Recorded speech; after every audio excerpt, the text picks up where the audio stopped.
Hello students, now we'll solve the third and fourth part of question number 5 of exercise 1.3, and here also we have to multiply these.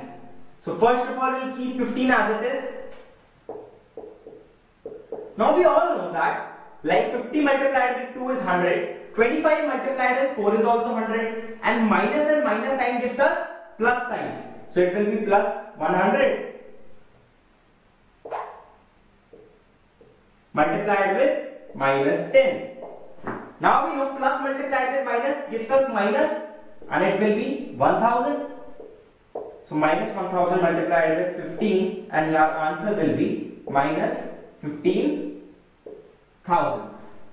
Now this one, as I already told you, we can write this as minus 1 multiplied with 41 multiplied with 102. It will give us minus 41 multiplied with 102. Now minus 1 will keep as it is, and now we'll solve for this.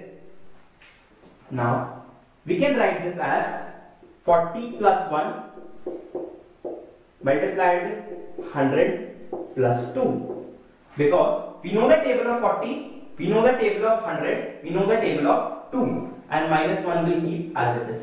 Now I have told you how to multiply these. First of all, we'll take this term, we'll multiply it with both of these, then we'll take this term and then we'll multiply it with both of these.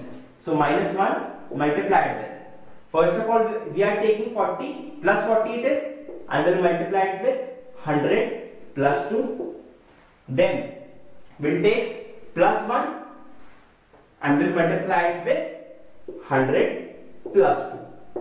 So now it will be minus 1 multiplied with 40 into 100, it will be 4000, plus 40 into 2, it will be 80, plus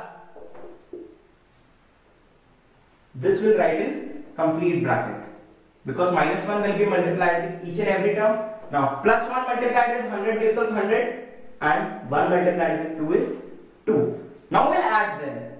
This will be 182 and this is 4000.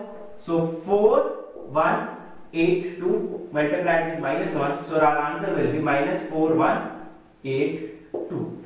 This is how you can solve it in easy method. Otherwise, if you are going to solve in 41 multiplied with 102, it will make your calculation difficult, and there is no surety that you can get the correct answer. This is how you can solve these type of questions. Thank you.